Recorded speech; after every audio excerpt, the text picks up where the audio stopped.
وہ ایک بندہ آیا وہمی, وہ کہہ رہا ہے یار مفتی صاحب میں نے ایک جملہ بولا ہے, اس سے کہیں طلاق تو نہیں ہو گئی؟ میں نے کہا اس جملے سے نہیں ہوئی. کہہ رہے پھر بھی احتیاطاً آپ نکاح پڑھا دیں. میں نے کہا کیوں پڑھا دوں جب تیری طلاق ہی نہیں ہوئی ہے تو میں کیوں پڑھا دوں؟ کہہ رہے نہیں, اس بیگم سے بات کرائی, اس نے کہا پڑھا دیں آپ, کائنڈلی پلیز پڑھا دیں, تسلی ہو جائے گی. میں نے 2-4 گواہ بلائے, میں نے نکاح پڑھا دیا, اس نے فیس نکال کے دے دی مجھے. یہ بھائی میں نے کہا میں نے کیا کیا, میں نے تو ایجاب و قبول کیا. کہہ رہے نہیں آپ نے نکاح پڑھایا, اب بہت پیچھے پڑا, دے دیا. میں نے اس دوست کو بولا, میں نے کہا دیکھ رہا ہے 2 دن رہ گئے تھے, روکڑا کیا ہے, اسٹائل ہے بھائی, روکڑا آ گیا ہے.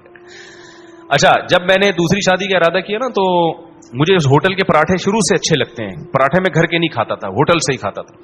تو مجھے خیال ہوا کہ یار اب میرے خرچے بڑھ جائیں گے, اب اپنا ہاتھ کیا کرو تھوڑا, ابھی آڑے ترشے خرچے GTO 1 to 5 میں پٹینکی بھر رہا ہوں, یہ سب کم کرو اب. تو میں نے کیا کیا, میں نے کہا پراٹھے چھوڑو تھوڑا سا تو, لیکن اللہ کا شکر ہے نیت ہی کی تھی, اب تک چھوڑنے کی نوبت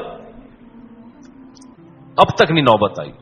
رزق بڑھتا ہی جاتا ہے, دروازے اللہ کی طرف سے کھلتے ہی جاتے ہیں. یہ بتاتے ہوئے بھی ڈر لگ رہا ہے کہ اللہ کہے گا کہ تیرے عمل کیا ہے نا, تو باتیں اتنی بڑی بڑی کر رہا ہے. تو ڈر بھی لگ رہا ہے مجھے کہ اللہ کی نظر نہ ہٹ جائے اور استدراج نہ ہو. یہ ڈر بھی لگ رہا ہے کہ ڈھیل نہ ہو اللہ کی طرف سے کہ آخرت میں اکٹھا ہی پکڑوں گا میں تجھے, دنیا میں مزے اڑا لے. یہ ڈر بھی لگ رہا ہے یہ کہتے ہوئے.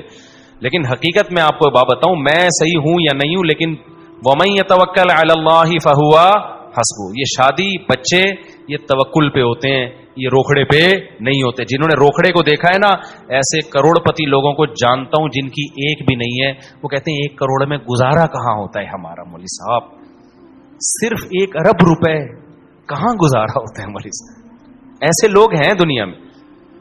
تو یہ فضول باتیں. تو دل بڑا رکھو میرے بھائی.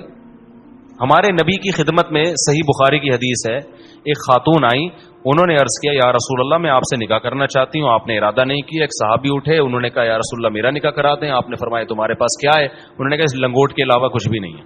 ایک اظہار باندھا ہوا تھا نیچے. اس حدیث پہ امام بخاری نے باب باندھا ہے, باب تزویج الموسر, غریب کی شادی. کیا باب باندھا ہے؟ غریب کی شادی. تو ان خاتون کو اعتراض ہونا چاہیے نا, اتنے غریب سے میں نہیں کر رہی.